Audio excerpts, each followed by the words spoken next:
నమస్తే అండి. Welcome back to my channel Soumya Katuri. ఈరోజు మళ్ళీ కొత్త వీడియోతో మేము ముందుకు వచ్చేస్తున్నాను. వీడియోలోకి వెళ్ళిపోయే ముందు నా ఛానల్ని మొదటిసారి చూస్తున్న వారైతే please like, share and subscribe చేసి నన్ను సపోర్ట్ చేయడం మాత్రం అస్సలు మర్చిపోదు. ఓకేనా? వీడియోలోకి వెళ్ళిపోదాం. చలో మరి. ఈరోజు నేను చేయబోయే వంట వచ్చేసి అన్ని డిఫరెంట్ పప్పులు అండి. పెసరపప్పు, శనగలు, మినప్పప్పు, లైట్గా ఒక 2 స్పూన్లే బియ్యం వేసానండి. మిగతావన్నీ పప్పులు ఇలా అన్నీ తీసుకొని శనగలు, కాబూలి శనగలు, పెసర్లు, మినుములు అన్ని రకరకాల పప్పులు మార్నింగే నానబెట్టుకున్నానండి. నేను లేచినాక టిఫిన్ అయిపోగానే 9:30, 10కి అలా నానబెట్టుకొని ఈవినింగ్ నైట్ తినే ముందు రుబ్బేసుకున్నానండి. ఇలా మంచిగా వాటర్తో బాగా వాష్ చేసుకొని మెత్తగా పేస్ట్ లాగా రుబ్బుకున్నాను. దాంట్లో టేస్ట్ కోసం ఒక 3 పచ్చిమిర్చీలు, ఒక చిన్న అల్లం ముక్క క్లీన్ చేసుకొని ఇవన్నీ సన్నగా కట్ చేసుకొని వాటిలో గ్రైండ్ చేసేటప్పుడు అందులో వేసేసానండి. మొత్తము మంచిగా సన్నగా కట్ చేసుకొని ఆ పప్పులతో పాటు అవి కూడా వేసేస్తే మనకు తెలియకుండా అందులో మిక్స్ అయిపోయి టేస్ట్ అనేది బాగుంటుందని నేను ఇలా యాడ్ చేసేసాను. కొంచెం పసుపు కూడా యాడ్ చేశాను. పసుపు యాంటీబయాటిక్ అండి. ప్రతి వాటిలలో మనం పసుపుని వేస్తూ ఉంటే ఒక 1/2 స్పూను, ఒక పావు టీ స్పూను, లేకపోతే కనీసం మినిమం చిన్న టేబుల్ స్పూన్ అయినా వేసుకుంటే మనకి ఎన్నో ఔషధ గుణాలు వచ్చేస్తాయి. దాంతోపాటు కొంచెం జీలకర్ర, ఉప్పు కూడా సరిపడా ఉప్పు కూడా పెట్టేసుకొని మొత్తం మిక్సీలో మెత్తగా గ్రైండ్ చేసుకోవాలండి. మనకు వాటర్ తగినన్ని దోశ పిండికి ఆర్ ఇడ్లీ పిండికి వచ్చేటట్టు బ్యాటర్ రెడీ చేసుకోవడానికి వాటర్ యాడ్ చేసుకొని మొత్తం అంతా కలిపి మొత్తం రుబ్బేసుకోవాలి మెత్తగా. మీ దగ్గర గ్రైండర్ ఉంటే గ్రైండర్లో కూడా వేసుకోవచ్చు, లేకపోతే మిక్సీ జార్లో. ఇంకా టేస్ట్ ఉండాలంటే మంచిగా రోల్లో కూడా నూరుకుంటే ఎంతో టేస్ట్గా చాలా బాగుంటుందండి.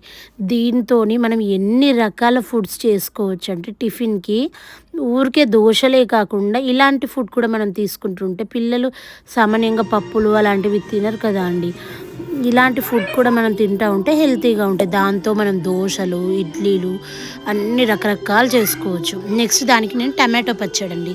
టమాటో పచ్చడి ఫాస్ట్గా కావాలి అంటే చూడండి వీడియోలో చూపిస్తున్నట్టు ఫస్ట్ టమాటోలు, పచ్చిమిర్చి, ఒక 10 నిమిషాలు నానబెట్టుకున్న చింతపండు, ఆ 3 కలిపి మెత్తగా మిక్సీ గ్రైండ్లు వేసేసుకోవాలి. మిక్సీ గ్రైండ్ చేసుకున్న తర్వాత మిక్సీలో మెత్తటి పేస్ట్ లాగా రెడీ అయిన తర్వాత నెక్స్ట్ మనం ఒక ప్యాన్ తీసుకుని దానిలో ఒక 2 టేబుల్ స్పూన్ల ఆయిల్ వేసేసుకొని మంచిగా కొంచెం జీలకర్ర, కొంచెం ఆవాలు, ఇంకా కొంచెం మినప్పప్పు, మనం నార్మల్గా పచ్చళ్ళలో పోపు ఎలా వేసుకుంటామో అలా పోపు వేసేసుకొని నెక్స్ట్ కొంచెం నేను ఇంగువ అండ్ మెంతి పౌడర్ యాడ్ చేశానండి. పోపులో ఇంగువ అండ్ మెంతి పౌడర్ చూడండి ఇవన్నీ యాడ్ చేసుకొని కొంచెం పోపు వేడెక్కిన తర్వాత కొంచెం పసుపు కూడా యాడ్ చేశాను. ఇప్పుడు సన్నగా కట్ చేసుకొని పెట్టుకున్న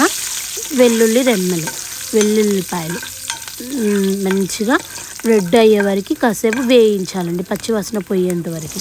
దాని తర్వాత కొంచెం కరివేపాకు, ఒక 4 రెమ్మలు కరివేపాకు యాడ్ చేసుకున్న తర్వాత నెక్స్ట్ మనం టమాటో, పచ్చిమిర్చి అండ్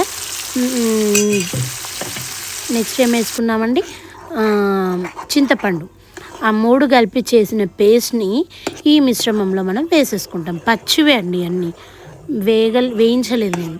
ఇప్పుడు మనము మెత్తగా చేసుకున్న పేస్ట్ని దీంట్లో యాడ్ చేసుకొని మంచిగా ఆయిల్ బయటికి వచ్చేంతసేపు చాలాసేపు మనం చేసుకోవాలి. చేసుకుంటే చూడండి పచ్చడి అనేది రెడీ అయిపోతుంది. ఈజీగా, టేస్టీగా, తొందరగా, ఫాస్ట్గా అయిపోతుందండి. అప్పుడప్పుడు నేను పిల్లలకి టైం అయిపోతుంది అన్నప్పుడు, ఎటైనా బయటికి వెళ్ళాలి అన్నప్పుడు ఇలా నేను పచ్చడి చాలాసార్లు చేసుకొని తిన్నానండి. నిజంగా చాలా టేస్టీగా ఉంటుంది. ఫస్ట్ మనం ఉడకబెట్టి చేసుకున్న ఒకటే టేస్ట్ వస్తుంది, ఇట్లా అయినా కూడా సేమ్ టేస్ట్ వస్తుందండి. చాలా ఎమ్మీగా అండ్ చాలా టేస్టీగా ఉంటుందండి. టమాటా పచ్చడి మై